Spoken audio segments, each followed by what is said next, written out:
आज हम लोग डिस्कस करेंगे एवीएल ट्री क्या होता है। बाइनरी ट्री के बारे में आप लोग पढ़ चुके हैं। बाइनरी ट्री जब बैलेंस बाइनरी ट्री में कन्वर्ट हो जाती है या कंप्लीट बैलेंस बाइनरी ट्री में कन्वर्ट हो जाती है तो वो एक आइडियल सिचुएशन होती है।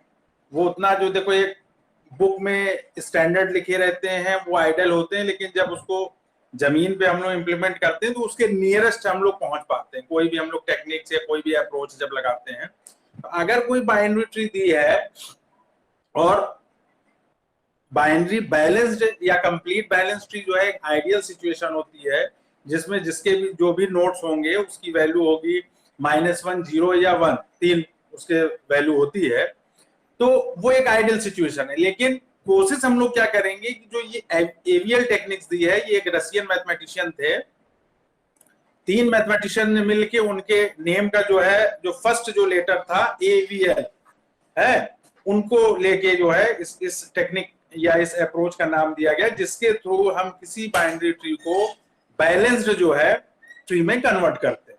ठीक है, तो इसमें अब कैसे कन्वर्ट करेंगे, एवीएल रोटेशन क्या होते हैं, left to left, right to right, left to right, right to left, ये 4 एवीएल रोटेशन होते हैं। इसके बारे में डिस्कस करेंगे और ये बहुत इंपॉर्टेंट जो है ये टॉपिक है।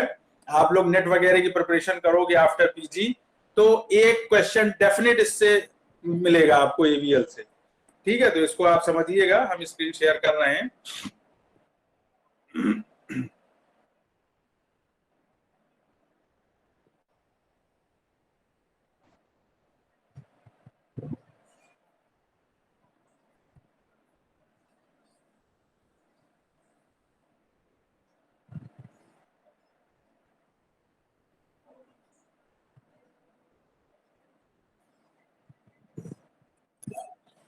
स्क्रीन पे आप लोगों को दिख रहा है?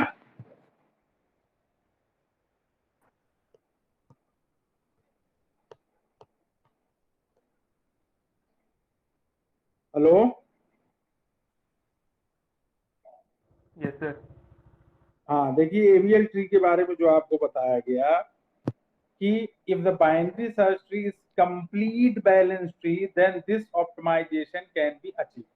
अगर कोई बाइनरी ट्री है सर्च ट्री और जिसको हमने कंप्लीट बैलेंस ट्री में कन्वर्ट कर दिया तो हम जो है इस जो है ऑप्टिमाइजेशन को अचीव कर सकते हैं। लेकिन ये आइडियल सिचुएशन होती है, और जब हम किसी भी बाइनरी ट्री को कंप्लीट बैलेंस ट्री में कन्वर्ट करेंगे तो उसके नियर अबाउट हम लोग पहुंच सकते हैं। ठीक है, लिखा भी है but we can be near to this optimization of search time for insertion and deletion. या तो किसी नोट को आप डिलीट करोगे या किसी नोट को आप इंसर्ट करोगे ताकि जो भी बाइनरी ट्री हो वो कंप्लीट बैलेंस ट्री में कन्वर्ट हो जाए। मैथमेटिशियन रशियन मैथमेटिशियन थे GM Adelson, Velsky and EM Landis. इनके नाम को लेकर वी और एवीएल है, एडल्स का ए ले लिया गया, वेल्स्की का वी और ईएमएल लैंडिस का एल ले लिया गया है। इन्होंने एक नया अप्रोच, एक नई टेक्निक दिया कि कैसे जो है बाइनरी सर्च ट्री को हम लोग हैं बैलेंस करें, और वो नाम रख दिया गया एवीएल ट्री। ठीक, इन्हीं तीनों के नेम से लेके एक एक लेटर लेके वो अप्रोच या वो टेक्निक रख दी गई एवीएल ट्री। ठीक, this tree has technique for efficient search and insertion, so AVL tree behaves near to complete binary search। यानी जो कंप्लीट बाइनरी सर्च ट्री होगी, जब हम लोग ये एवीएल टेक्निक या अप्रोच लगाएंगे तो वो एवीएल ट्री है उसके तरीके से बिहेव करने लगेगी। अब तरीका क्या है, एवीएल ट्री होती क्या है? एवीएल जो आपकी होगी वो एक बाइनरी सर्च ट्री होगी, और जहां पर आपका where height of left and right सब ट्री, सपोज मान लिया अभी हम लोग डायग्राम नीचे देखेंगे, ग्राफ देखेंगे, जैसे ये है, यहाँ 18 आप देख रहे हो, ये कुछ एवीएल ट्रीज के एग्जांपल्स दिए हुए हैं। तो 18 आपका रूट हो गया, और उसके लेफ्ट आप देखोगे तो लेफ्ट सब ट्री है, राइट आप देखोगे तो राइट सब ट्री। उसकी यहाँ बात हो रही है कि an AVL tree is a binary tree, binary search tree where height of left and right सब tree of any node will be with maximum difference 1। यानी कि लेफ्ट और राइट सब ट्री जो है उसकी जो हाइट होगी उसका जो डिफरेंस निकालोगे will be with maximum difference 1 का डिफरेंस होना चाहिए। Each node of AVL tree has a balance factor जो भी आपकी एवीएल ट्री है उसमें जितने भी नोड है, 5 नोड हो, 6 नोड हो, 10 नोड हो, सारे नोड का बैलेंस फैक्टर निकलेगा। बैलेंस फैक्टर कैसे निकालोगे आप? Balance factor of a node is defined as the difference between the height of left सब ट्री एंड राइट सब ट्री ऑफ अ नोड। दोनों का डिफरेंस आप निकाल दीजिए, वो बैलेंस फैक्टर आ जाएगा। बैलेंस फैक्टर का फॉर्मूला क्या है? हाइट ऑफ लेफ्ट सब tree minus height of right sub tree. ये बैलेंस फैक्टर जो है, अब इसमें दो चीजें आती हैं, कब हमारा नोड राइट हैवी होगा, कब हमारा नोड लेफ्ट हैवी होगा। ठीक है, तो वो क्या है? अ node is called right heavy और राइट हाई, उसको हैवी भी कह सकते हैं, हाई भी कैसे कह सकते हैं, if height of its right sub tree is one more than height of its left sub tree. ठीक, सपोज कहने के मतलब लेफ्ट सब ट्री की हाइट 1 है और राइट सब ट्री की हाइट 2 है, तो वो 1 मोर हो जाएगा कि नहीं? तो उस केस में हम लोग क्या कहेंगे कि आपका जो है नोड जो है राइट हैवी है या राइट हाई उसको कहेंगे। है जस्ट इसके उल्ट इनवर्स अगर आप देखें, a node is called left heavy और left high if height of its left sub tree is one more than height of its right sub tree. अगर लेफ्ट सब ट्री की हाइट है is one more than the height of right sub tree ना, तो उसे हम लोग क्या कहेंगे? A node is called left heavy और left high. A node is called balanced if the height of right and left subtree are equal. Balanced कब होगा? जब दोनों इक्वल हो जाए, दोनों का डिफरेंस क्या आ जाएगा? 0 आ जाएगा। अगर लेफ्ट सब ट्री की भी हाइट 1 है, राइट सब ट्री की भी हाइट 1 या कुछ भी है, 2 है, 3 है, लेकिन दोनों सेम हो, इक्वल हो, तो डिफरेंस क्या आएगा भाई? 0। तो ये यहाँ पे नीचे वही दिया है कि the balance factor will be 1 for left high है। अगर आपका बैलेंस फैक्टर बीएफ की वैल्यू जो है 1 आ रही है, तो वो आप लेफ्ट हाई हो जाएगा, क्योंकि ऊपर फॉर्मूला क्या दिया था? Balance factor is equal to height of left सब tree minus height of right सब ट्री। तो अगर पॉजिटिव आ रहा है इट मीन्स वो लेफ्ट हाई होगा, -1 आ रहा है इट मीन्स वो राइट हाई होगा, और अगर दोनों की जो है हाइट सेम आ रही इट मीन्स वो बैलेंस नोड होगा। ठीक, अब यहाँ कुछ एग्जाम्पल दिए हैं, इनको जरा देखिए। पहले वाले नोट में ये जो नंबर 0 1 दिए हैं ये कैसे आए, इसको समझने की कोशिश करिएगा। आगे हमने उसको पेंसिल से कर भी दिया है, तो आपको समझ में आएगा, इसमें नहीं किया, इसको समझिए। 16 आप देख रहे हो जो पेंडेंट नोड है या लीफ नोड है, उसके नीचे कोई भी लेफ्ट और राइट चाइल्ड नहीं। ठीक है ना, तो इस नोड की हाइट क्या हो जाएगी? 0 हो जाएगी। ठीक, जब बैलेंस फैक्टर आप निकालोगे तो इस नोड का ना तो कोई लेफ्ट हाइट है, अरे लेफ्ट सब ट्री है, और ना ही राइट सब ट्री, यानी दोनों 0 0, तो 0 - 0 करोगे तो 0। ठीक, तो हाइट भी 0 है और बैलेंस फैक्टर भी 0। अब आप 15 की बात करें तो 15 आपका एक तरीके से रूट नोड हो गया, उसका लेफ्ट चाइल्ड नहीं राइट चाइल्ड है, तो हाइट क्या हो जाएगी? यहाँ पे हाइट यहाँ पे 1 हो जाएगी। यहाँ हाइट लिखी नहीं गई है, यहाँ केवल बैलेंस फैक्टर लिखा गया जो ये -1 0, इसलिए इस चीज को ध्यान रखिएगा। लेकिन जब हम लोग एवीएल रोटेशन पढ़ेंगे तो दोनों चीज को कंसीडर करेंगे, बैलेंस फैक्टर और हाइट को। वो आगे हमने पेंसिल से किया है, और ग्राफ में आप अभी देखोगे ये इधर आपको देखने को मिलेगा, ये नीचे यहाँ हमने उसको किया, ये तो यहाँ आपको समझ में आ जाएगा। ठीक है,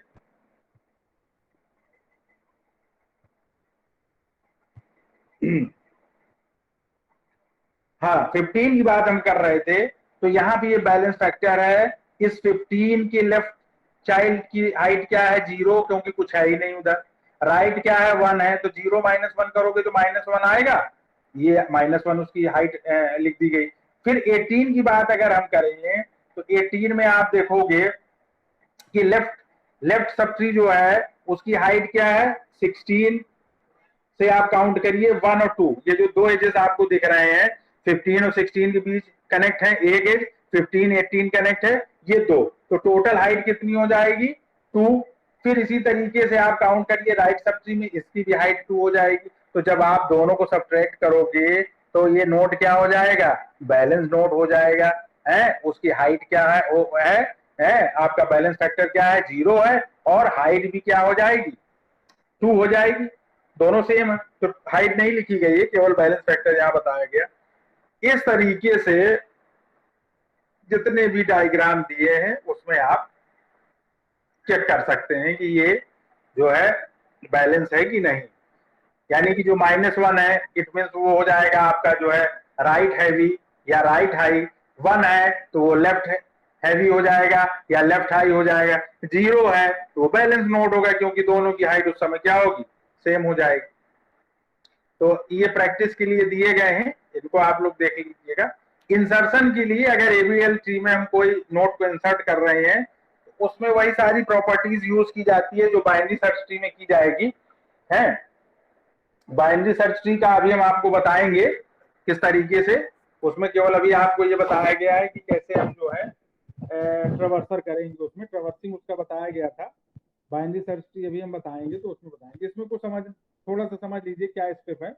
अगर किसी एवीएल ट्री में क्या कर रहे हैं कि to restore the property of AVL tree, अगर कोई ट्री दिया है उसमें कोई नया हम नोड जो है या कोई ट्री है उसको अगर हम जो है कन्वर्ट कर रहे हैं बैलेंस ट्री में, तो हमारे जो भी नोड हैं वो क्या होना चाहिए, शुड बी -1 0 और 1, तभी वो जो है एवीएल ट्री की प्रॉपर्टी को रिस्टोर करेगा या होल्ड करेगा। ठीक है। द न्यू सेकंड क्या है, the new converted tree should be a binary search tree with in order traversal same as that of the original tree. जो प्रीवियस जो आपकी अनबैलेंस ट्री थी जिसे हमने कन्वर्ट किया बैलेंस ट्री में, उसका जो इन ऑर्डर ट्रावर्सल था सेम वही जो है कन्वर्टेड ट्री का भी होना चाहिए। ठीक है। अब क्या है, अगर किसी नोड को अगर हम इंसर्ट कर रहे हैं ट्री में तो उसका प्रोसीजर क्या होगा। प्रोसीजर वही है जो बाइनरी सर्च ट्री में करते थे कि सबसे पहले हम चेक करेंगे कि वो नोड प्रॉपर जो है प्लेस पे जो है उसको हम प्लेस कर सके। तो वो कैसे फाइंड आउट करते हैं, उस नोड की वैल्यू को हम लोग रूट नोड से कंपेयर करते हैं। अगर रूट नोड जो है उससे वो वैल्यू जो है अगर कम आती है तो लेफ्ट हम मूव करते हैं, और अगर उससे बड़ी वैल्यू आती है तो राइट मूव करते हैं। वही सेम प्रोसेस जो है यहाँ पर भी हम लोग यूज करेंगे। ठीक, तो इसमें दिया गया है insert the node at its proper place following the same procedure as in binary search tree. जो अभी हम मैंने आपको बताया है वही आप बाइनरी सर्च ट्री में भी यूज करोगे, और वही प्रोसीजर्स आप जो है सेम जो है आप एबीएल ट्री में भी यूज करोगे। अब क्या है, calculate the balance factor of all the nodes. अब उसको अगर इंसर्ट किया है तो जितने भी नोड्स हैं सबका हम बैलेंस फैक्टर जो हमने ऊपर फॉर्मूला आपको बताया उस फॉर्मूले को यूज करके लेफ्ट सब ट्री और राइट सब ट्री की जो है आप सब्ट्रैक्ट कर दीजिए हाइट जो है, तो वो आपका क्या होना चाहिए। If the value of balance factor of each node on this path is -1 0 और 1 then the tree is balanced tree।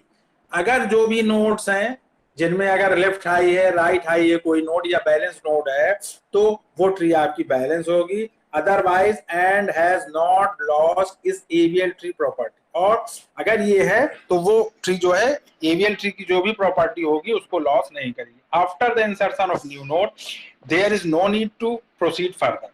अगर ये वैल्यू आ रही तो हमें आगे उसे प्रोसीड करने की जरूरत नहीं है।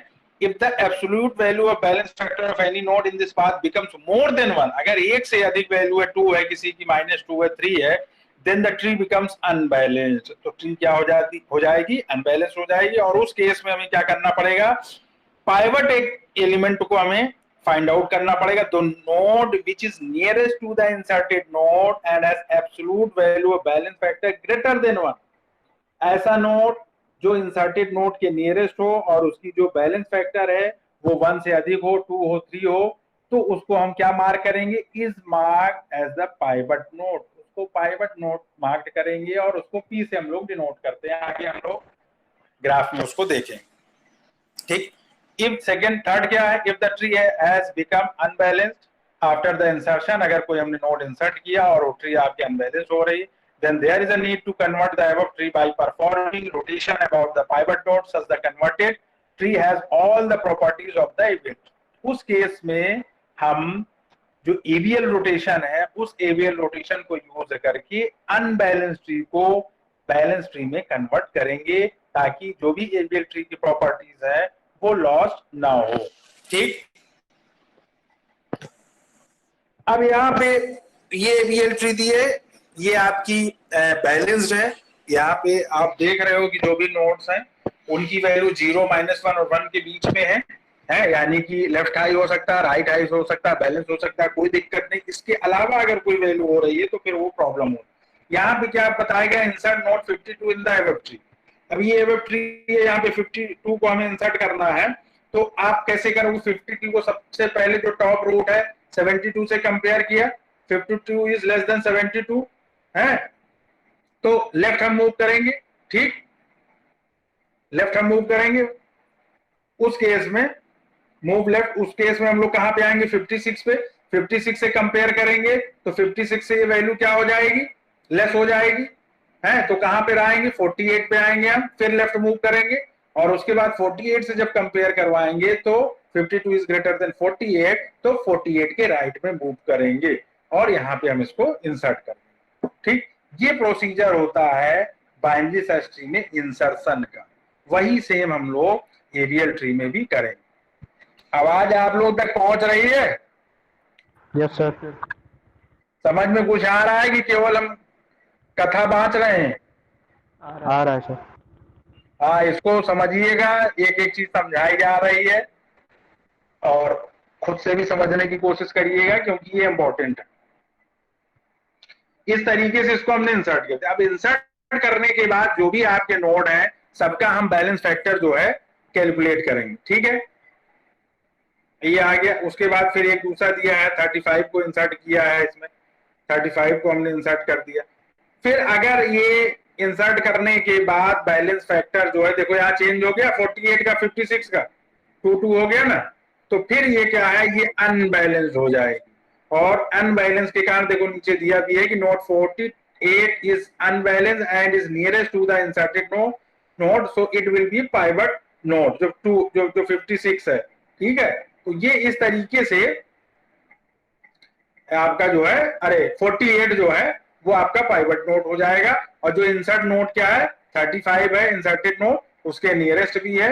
तो फिर अब आगे हम मूव करेंगे एरियल रोटेशन में। एरियल रोटेशन को यूज करके किस तरीके से हम जो ये अनबैलेंस सिचुएशन आ रही है उसको हम कैसे ओवरकम करेंगे और कैसे हम अपने ट्री को जो है बैलेंस में कन्वर्ट करेंगे, वो यहाँ पे 4 है rotation.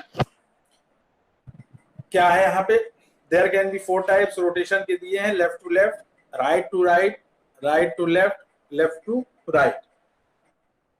Left to left rotation का मतलब होता है कि जो आपका पहले तो जो आपका पाइवट नोड है वो लेफ्ट हैवी होना चाहिए and the new node is inserted in left सब tree of the left child of pivot node. Pivot को यहाँ पी से हम डिनोट किए, देखो पी देख रहे हो, पी आपका पाइवट नोड हो जाएगा। ए आपका क्या है, लेफ्ट आपका नोड है उसका। ठीक, एल और ए आर क्या है, जो लेफ्ट आपका नोड है उसका जो है आपका क्या है, जो न्यू आपने लेफ्ट सब ट्री बनाया है, लेफ्ट चाइल्ड जो है उसका आपका लेफ्ट है। और ए आर का मतलब उसका राइट नोड है। पी आर का मतलब जो है पाइवट के राइट जो है आपका जो नोड है वो पी आर हो जाएगा। ठीक है, यहां पे बस ये देखना है कि जो भी नोड आपका इंसर्ट हो रहा है वो पाइवट के लेफ्ट सब ट्री में, the new node is inserted in the left सब tree of the left child of pivot node. Pivot node अगर पी है तो लेफ्ट चाइल्ड क्या होगा, ए, और उसके लेफ्ट सब ट्री में नोड इंसर्ट होना चाहिए, यानी कि एल आना चाहिए। तो हम क्या करेंगे, लेफ्ट टू लेफ्ट रोटेशन करेंगे। लेफ्ट टू लेफ्ट रोटेशन का मतलब कि क्लॉकवाइज रोटेट करेंगे अराउंड द पाइवट नोड, जो पी नोड है। तो यहां आप देख रहे हो ये एरो बना है ना, तो एरो जो बना है वो उसका मतलब है लेफ्ट टू लेफ्ट रोटेशन, और क्लॉकवाइज हम जो है मूव करेंगे। यानी कि क्लॉकवाइज मूव करवाओगे तो ए आपका पी के पोजीशन में आ जाएगा और पी जो है जहां पे राइट चाइल्ड है पी आर वहां पे आ जाएगा, और ए का जो है जो राइट जो है जो लेफ्ट नोड का जो राइट आपका चाइल्ड है ए आर, और जो पाइवट नोड का जो एक राइट चाइल्ड है पी आर, वो जो है उस पाइवट नोड के 2 आपके चाइल्ड हो जाएंगे लेफ्ट और राइट, और ये बैलेंस हो जाएगा। ठीक, इसी को आपको फॉलो करना है। वही कहानी जो भी हमने आपको बताई है वो इसमें लिखी हुई है। अब आप इसको प्रैक्टिकल करके देख। पहला जो आपका डायग्राम दिया है वो बैलेंस मोड में है और इसमें हमने 3 को इंसर्ट किया।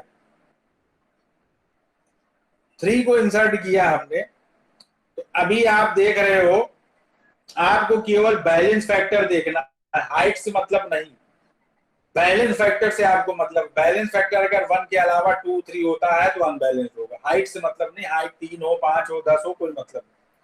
तो यहाँ आप देख रहे हो पहले वाले डायग्राम में, पहले वाला जो सबसे लास्ट वाला नोड 5 उसकी हाइट क्या है 0, क्योंकि लेफ्ट और राइट कुछ है नहीं।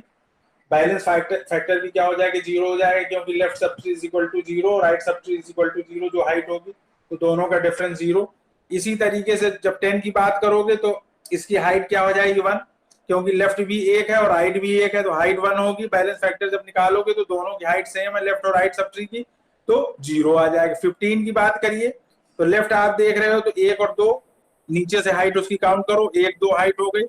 और राइट में, ठीक है ना, और राइट में जो है क्या है आपका वो राइट सब ट्री में क्या है आपका 16 है, ठीक है। तो जब बैलेंस फैक्टर आप निकालोगे तो यहाँ पे क्या देख रहे हो आप, लेफ्ट सब ट्री की हाइट 2 है और राइट सब ट्री की हाइट 1 है, तो 2 - 1 जब कर दोगे तो बैलेंस फैक्टर आपका क्या हो जाएगा 1 हो जाएगा। हाइट की बात करिए, अब लास्ट से हाइट काउंट करते हैं हम लोग, तो 1 2 3 हाइट आपकी 3 हो जाएगी। जब बैलेंस फैक्टर निकालोगे तो क्या हो जाएगी, लेफ्ट सब ट्री की हाइट कितनी है 1 2 3, और राइट का देख रहे हो तो 2 दिख रही है आपको, 18 to 20 20 to 24, तो 3 - 2 करोगे तो 1 आ जाएगी। यानी कि ये ट्री जो है वो बैलेंस्ड एरियल ट्री, लेकिन आफ्टर इंसर्शन 3 ये जो है आपकी जो है अनबैलेंस्ड हो जाएगी, it will be converted into unbalance. उस केस में क्या है, अब हमने यहाँ पे 3 जैसे ही इंसर्ट किया, अब आप देखिए तुरंत जो है बैलेंस फैक्टर चेंज हो जाए। बैलेंस फैक्टर 3 का क्या है 0 है, हाइट 0 है। 5 का क्या है, हाइट 1 है, बैलेंस फैक्टर 1 है, क्योंकि लेफ्ट सब ट्री की हाइट 1 है, राइट की नहीं, तो 1 - 0 करोगे 1 आएगा। अब 10 की देखिए हाइट 2 हो गई, लेफ्ट सब ट्री की जो है हाइट कितनी है 2 है, और राइट की 1 है, तो 2 - 1 किया, बैलेंस फैक्टर 1 है, कोई दिक्कत नहीं। 15 पे आइए, हाइट 3 हो जाएगी, 1 2 3, नीचे से आप काउंट करिए 3 से 15 तक है, तो हाइट 3 हो गई। लेकिन बैलेंस फैक्टर जब आप काउंट करोगे तो लेफ्ट सब ट्री की हाइट कितनी है 1 2 3, और राइट की कितनी 1, बैलेंस फैक्टर 2 हो गया, यानी कि अनबैलेंस। और यही जो है BF जो 2 है, यही 15 आपका क्या होगा, पाइवट नोड होगा। और इसी के अराउंड आपको लेफ्ट टू लेफ्ट रोटेट करना है, इसीलिए यहाँ पे एरो लगाया गया, और उसकी डायरेक्शन क्या है, क्लॉकवाइज है, क्लॉकवाइज, ठीक। अब कुछ नहीं करना है, आप इस तरीके से उंगली यूज करिए और उसको क्लॉकवाइज घुमा दीजिए, यानी 10 अब 15 के पोजीशन पे आ जाएगा और 15 16 के आ जाएगा, और एक चाइल्ड 16 रहेगा उसका, 15 का राइट चाइल्ड, और जो 12 आपको दिख रहा है 10 का राइट चाइल्ड, वो आपका 15 का लेफ्ट चाइल्ड बन जाएगा। ऊपर जो इमेज डायग्राम दिया था उससे आप इसको कोरिलेट करिएगा, जो मैंने ऊपर आपको बताया, तो आपको दिक्कत नहीं हो। जो फाइनल आपका बैलेंस्ड जो है एबीएल ट्री आएगा वो इस तरीके से आ जाएगा। देखिए हमने क्या बताया था, 10 को जब आप रोटेट करेंगे तो 15 की जगह ले जाइए, देखिए 10 की जगह 15 आ गया, 15 राइट साइड आ जाएगा, 10 का राइट साइड आएगा, देखिए 15 आ गया। और उसके बाद हमने क्या बताया था, 10 का जो राइट चाइल्ड 12 वो आपका 15 का लेफ्ट चाइल्ड बन जाएगा, और जो 16 है वो तो आपका राइट चाइल्ड है ही 15 का, वो राइट ही रहेगा। ये देखिए अब ये आ गया। इसका आप जब बैलेंस फैक्टर निकालेंगे तो वो बैलेंस फैक्टर की वैल्यू 0 या -1 या 1 ही होगी, उसके अलावा और वैल्यू नहीं हो। इस तरीके से इसको आपको सॉल्व करना। राइट टू राइट में सेम यही प्रोसेस है, बस इसमें क्या है कि जो पाइवट नोड है, पाइवट नोड के अगर राइट चाइल्ड के जो है नया नोड जो इंसर्ट कर रहे हो वो राइट सब ट्री के राइट चाइल्ड में कर रहे हो, क्या लिखा है, when the pivot node is right heavy, it means क्या होगा कि length of right sub tree is greater than length of left sub tree, तभी तो राइट हैवी होगा। And the new node is inserted in right सब tree of the right child of pivot node. कहने का मतलब कि जो pivot node है उसके राइट सब ट्री के राइट चाइल्ड में आप अगर किसी एलिमेंट को इंसर्ट कर रहे हो तो ये सिचुएशन आएगी, उस केस में आपको right to right rotation perform करना होगा, यानी कि उल्टा चलेंगे। एंटी क्लॉकवाइज, ये देखो इसमें एंटी क्लॉकवाइज दिख रहा है।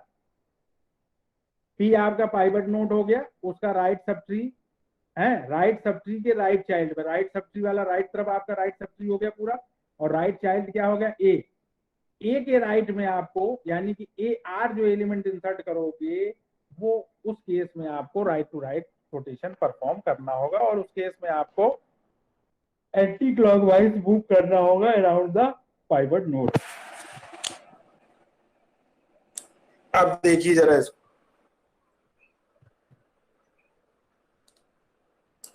यहाँ पे जो पहला जो सिचुएशन दी है वो बैलेंस आपका एबीएल ट्री है, लेकिन जैसे ही हम 39 इंसर्ट करते हैं ये ट्री अनबैलेंस हो जाता है। आपको हम बता चुके हैं कैसे आपको जो है बीएफ बैलेंस फैक्टर निकालना है, कैसे हाइट निकालनी है, सबकी आप निकाल लेंगे तो ज्यादा आसानी रहेगी। लास्ट वाले नोड का बैलेंस फैक्टर 0 है, क्योंकि ना तो उसके लेफ्ट चाइल्ड है और ना ही राइट है, तो 0 - 0, हाइट भी 0 हो जाएगी। 38 में आए तो हाइट इसकी लास्ट से क्या हो जाएगी, 1 हो जाएगी, और बैलेंस फैक्टर -1 हो जाएगी, क्योंकि राइट सब ट्री है, राइट सब ट्री की लेंथ 1 है और लेफ्ट की 0 है, तो 0 - 1 किया -1। इस तरीके से 35 का भी निकाल लीजिए, सबका निकालते आप चले आए।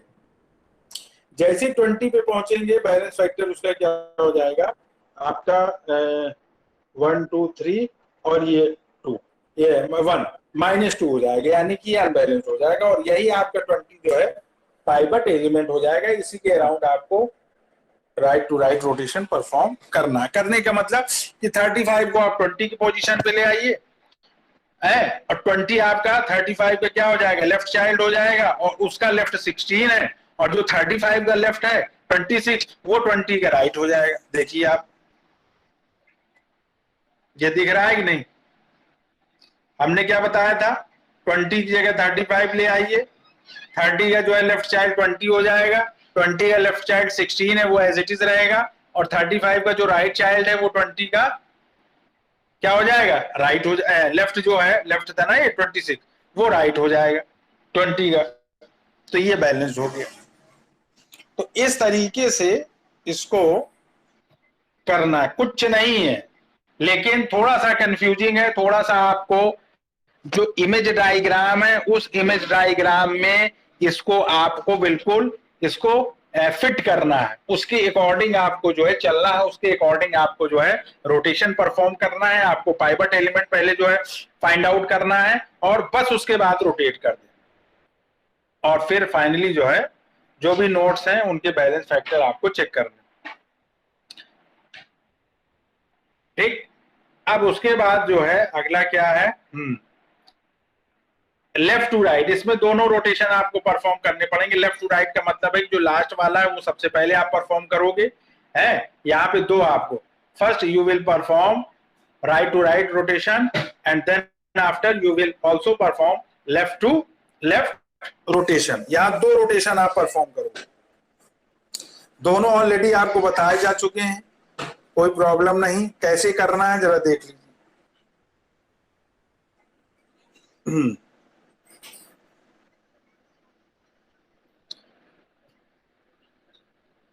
इसमें देखिए क्या करना है कि लेफ्ट टू राइट में कि when the pivot node is left heavy, left दिया है ना पहले, तो लेफ्ट पाइवट नोड क्या हो, लेफ्ट हैवी हो, और जो न्यू नोड आप इंसर्ट कर रहे हो वो राइट सब ट्री के क्या है, the new node is inserted in right सब tree of the left child of pivot node. यानी कि पहले तो पाइवट नोड लेफ्ट हैवी हो, इट मींस जो राइट सब ट्री की हाइट है is greater than height of right sub tree, और जो न्यू नोड इंसर्ट करोगे वो पाइवट नोड के राइट सब ट्री के लेफ्ट चाइल्ड में आपको जो है उसको इंसर्ट करना है। तब आप you will perform left to right rotation. और सबसे पहले याद करने का तरीका है कि जो सबसे लास्ट में वो सबसे पहले परफॉर्म करेंगे, यानी राइट टू राइट रोटेशन, यानी कि एंटी क्लॉकवाइज है अराउंड द पाइवट नोड पहले हम परफॉर्म करेंगे, और उसके बाद क्लॉकवाइज हम जो है around the pivot node perform करेंगे। अब यहां देख लीजिए जरा, पहला वाला जो इमेज डायग्राम दिया है वो बैलेंस है, और जैसे ही देखो 2 वैल्यू दिख रही है ना दूसरे वाले में, यानी ये अनबैलेंस हो गया। तो हमने क्या किया, पाइवट नोड के right sub tree, pivot node के राइट सब ट्री के लेफ्ट चाइल्ड में हमने जैसे इंसर्शन किया,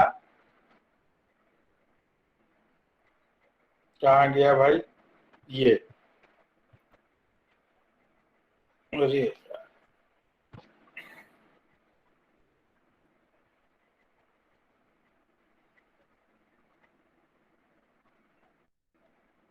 हाँ, लेफ्ट टू राइट में ये इंसर्शन जैसे हमने किया तो ये आपका जो है लेफ्ट टू राइट हम लोग रोटेट करेंगे, यानी ये आपका दिया बैलेंस पहला वाला, और दूसरा हमने क्या किया, पाइवट एलिमेंट के जो है लेफ्ट चाइल्ड के राइट सब ट्री में, ये आपका लेफ्ट चाइल्ड हो गया और राइट सब ट्री बी हो गया, और उसमें हमने लेफ्ट अगर इंसर्शन किया है, दिया है ना ये कि new node is inserted in the right सब tree of the left child of pivot node है, उस केस में हम लोग लेफ्ट टू राइट परफॉर्म करेंगे। तो ये ए लेफ्ट आपका हो गया, और उसके लेफ्ट के राइट जो है बी है, उसका लेफ्ट आपका बीएल हो जाएगा है, बीएल का मतलब left child of B, BR का मतलब right child of B, AL का मतलब लेफ्ट चाइल्ड ऑफ ए, और पीआर का मतलब right child of pivot node. उसके बाद आपको हमने बताया था सबसे पहले राइट टू राइट हम लोग अराउंड द पाइवट करेंगे। अगला डायग्राम ये बना है ना, पहले हमने क्या किया, राइट टू राइट मूव किया एंटी क्लॉकवाइज, और जब एंटी क्लॉकवाइज हम मूव कर लिए तो उसके बाद left to left around the pivot, और लास्ट वाला नोड आपका बैलेंस्ड होगा। अब इसमें आप देखिए ट्री आपका बैलेंस्ड है, जैसे इसमें 14 हमने इंसर्ट किया, ये अनबैलेंस्ड हो गया। सबका आप बैलेंस फैक्टर निकाल लीजिएगा जो तरीका बताया है ना, और उसके बाद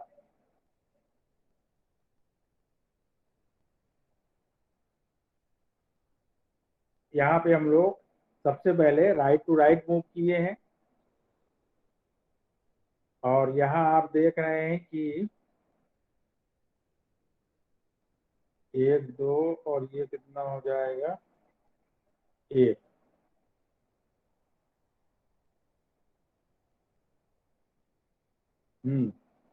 अब यहाँ सबका बैलेंस फैक्टर आप निकाल लीजिएगा, तो ये 1 2 हो गया 1, तो इसमें 10 का कितना होगा बैलेंस फैक्टर -1, हाइट 2 हो जाएगी, और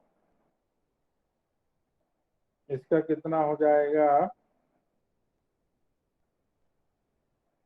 15 का,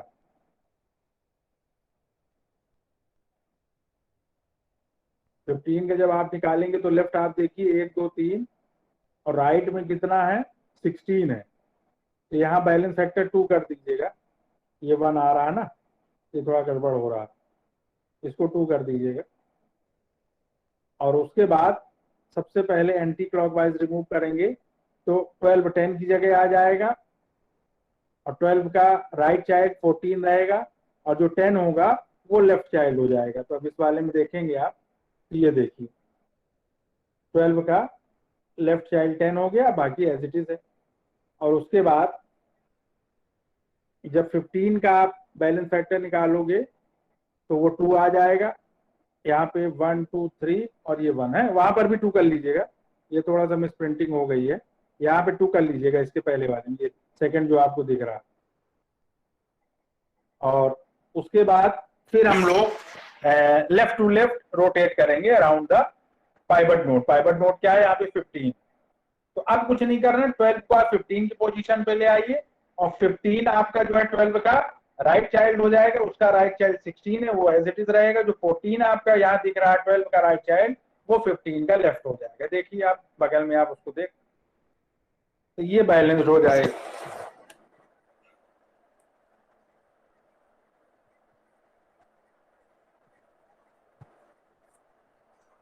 बिल्कुल सिमिलर इसी तरीके से राइट टू लेफ्ट है, इसमें जो है आपका पाइवट नोड राइट हैवी होगा, और इसमें जो न्यू नोड होगा वो लेफ्ट सब ट्री के राइट चाइल्ड में उसको हम इंसर्ट करेंगे and the new node is inserted in left सब tree of the right child of pivot node. यानी कि पाइवट नोड का जो राइट चाइल्ड होगा उसके लेफ्ट सब ट्री में हम उसको इंसर्ट करेंगे।